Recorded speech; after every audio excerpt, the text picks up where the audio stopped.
Hello everyone and welcome to this week's video. I'm recording it from the crypt of Lambeth Palace after a meeting. It's an amazing space hallowed by prayer for centuries and currently a base for the Shaman Nerf community. This ecumenical work, begun in France, has little communities of prayer around the world. The one based here has a particular focus on praying for the Church of England and especially the ministry of Archbishop Justin. Throughout the scriptures, you find people searching out such holy spaces. The religious life of the people of Israel in Jesus' day was focused around the temple in Jerusalem.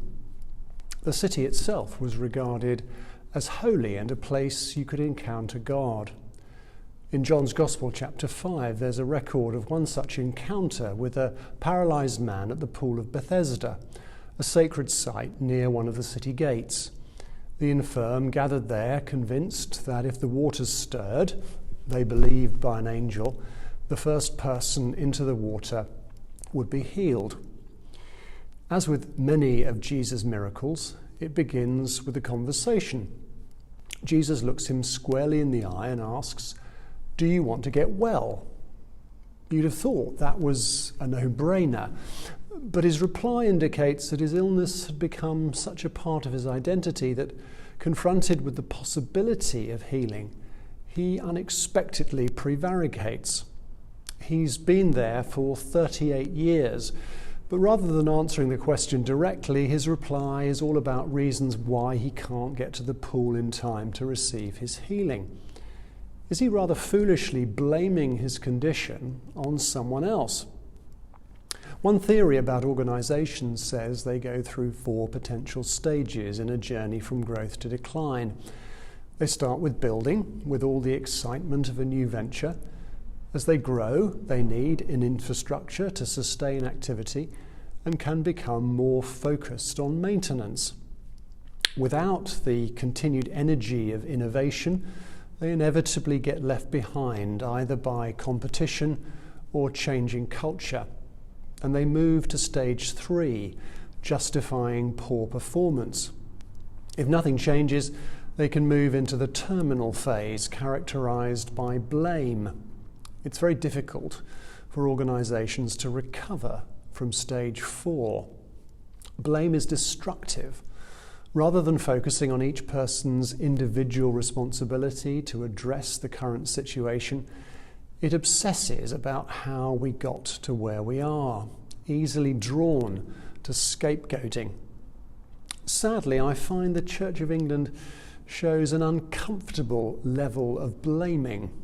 Evangelicals blame liberal leadership for diluting the gospel. Liberals blame evangelicals for cultural insensitivity and intellectual naivety. Church planters blame the traditional church for being too inflexible. Faithful traditional congregations and hard-working clergy rightly take umbrage at being described as limiting factors. And everyone blames the Archbishop for going on sabbatical. But just as the man at the pool of Bethesda was wrong to blame others for his condition, much of our blame is misplaced.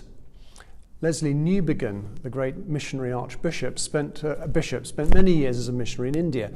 On his return to England in the early 1970s, he said this: "England is a pagan society, and the development of a truly missionary encounter with this very tough form of paganism is the greatest intellectual and practical task facing the church."